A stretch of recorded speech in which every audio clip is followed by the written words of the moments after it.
মহামান্য রাষ্ট্রপতির সামনে জুলাই অভ্যুত্থানের দ্বিতীয় বর্ষপূর্তি আয়োজনে সেখানে জুলাই যোদ্ধা আহতদের সম্বর্ধনা যে অনুষ্ঠান ছিল সেখানে হট্টগোল নিয়ে আলোচনা তীব্র হচ্ছে।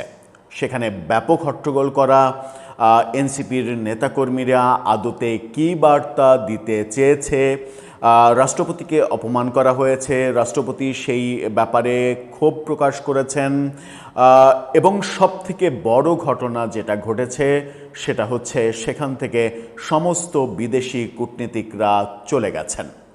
এই যে বিদেশি কূটনীতিকরা সেখান থেকে চলে গেলেন, এটা বাংলাদেশ সরকারের জন্য সবথেকে খারাপ বার্তা।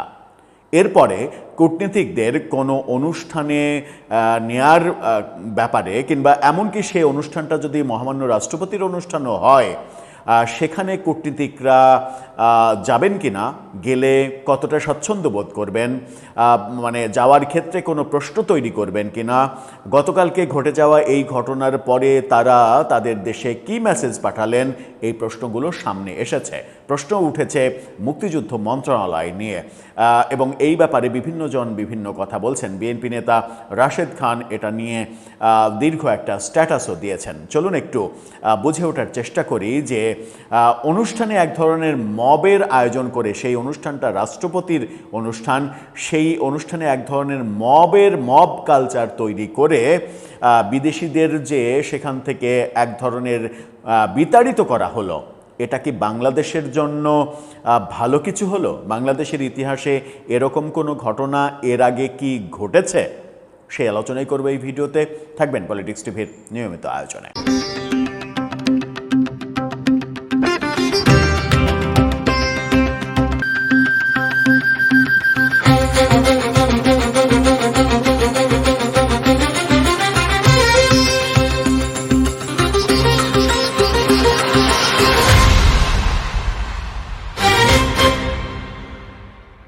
দর্শক, বলছিলাম গতকালকে ৫ আগস্টে শেখ হাসিনার ওই দিল্লিতে সংবাদ সম্মেলন নিয়ে যখন অনেক আলোচনা, তখন জুলাই অভ্যুত্থানের দ্বিতীয় বর্ষপূর্তিতে মহামান্য রাষ্ট্রপতি চিফ গেস্ট, সেখানে জুলাই শহীদদের সম্বর্ধনা দেয়া সেই অনুষ্ঠান এবং সেই অনুষ্ঠানে একটি ডকুমেন্টারি দেখানোকে কেন্দ্র করে এনসিপির নেতা কর্মী ও জুলাই যোদ্ধা পরিচয় দেয়া অনেকেই যে হট্টগোল তুলকালাম কাণ্ড করলো এবং অনুষ্ঠান প্রায় পণ্ড হয়ে যাওয়ার মতো অবস্থা হলো।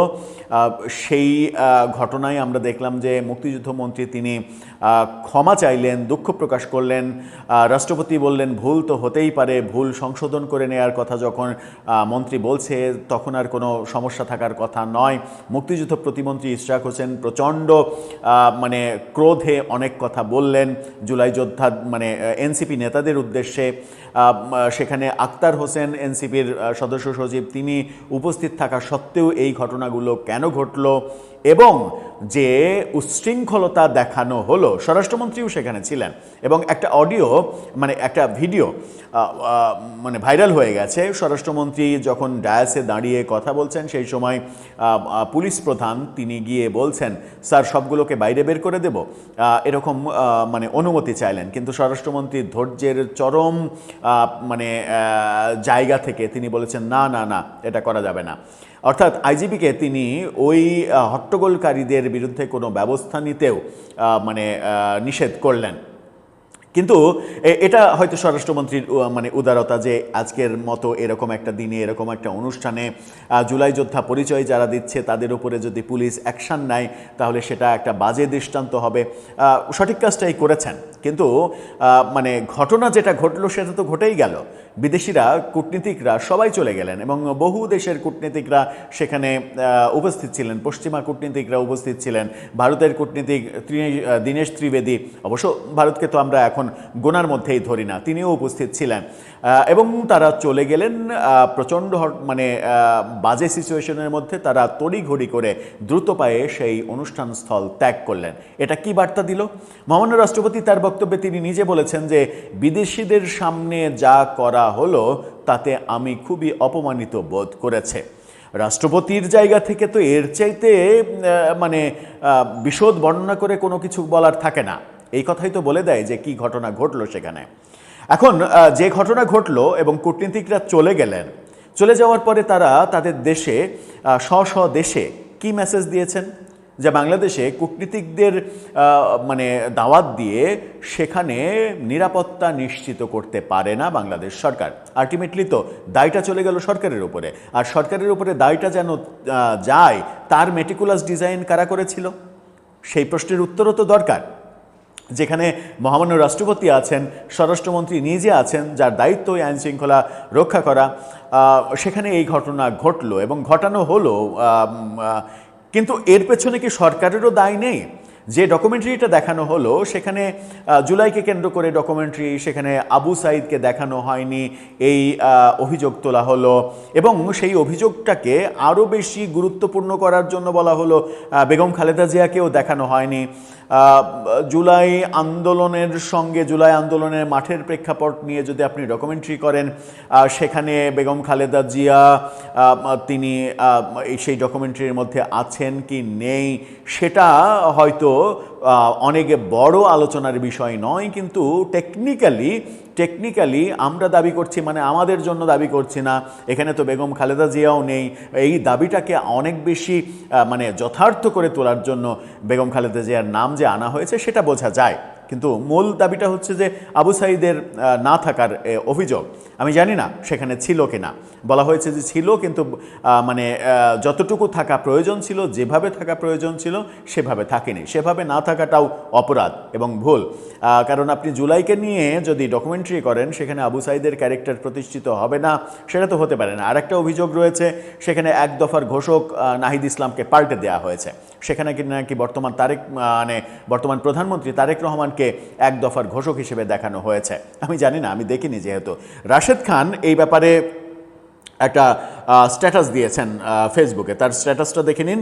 সেখানে তিনি লিখছেন, মুক্তিযুদ্ধ মন্ত্রণালয়ের ডকুমেন্টারিতে শহীদ আবু সাইদের সাহসী চিত্রটি বিদ্যমান ছিল, তবে হ্যাঁ, ডকুমেন্টারিতে অনেক কিছু যুক্ত না করা দুঃখজনক, যার জন্য মুক্তিযুদ্ধ বিষয়ক মন্ত্রী দুঃখ প্রকাশ করেছেন এবং সংশোধনের প্রতিশ্রুতি দিয়েছেন।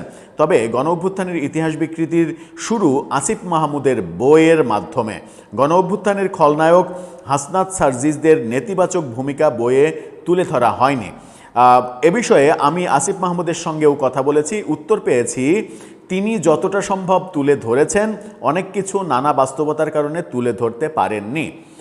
অর্থাৎ আসিফ মাহমুদ সজীব ভুঁইয়া যে বই লিখেছেন সেই বইয়েও ইতিহাস বিকৃতি করেছেন, এটা রাশেদ খান বলছেন।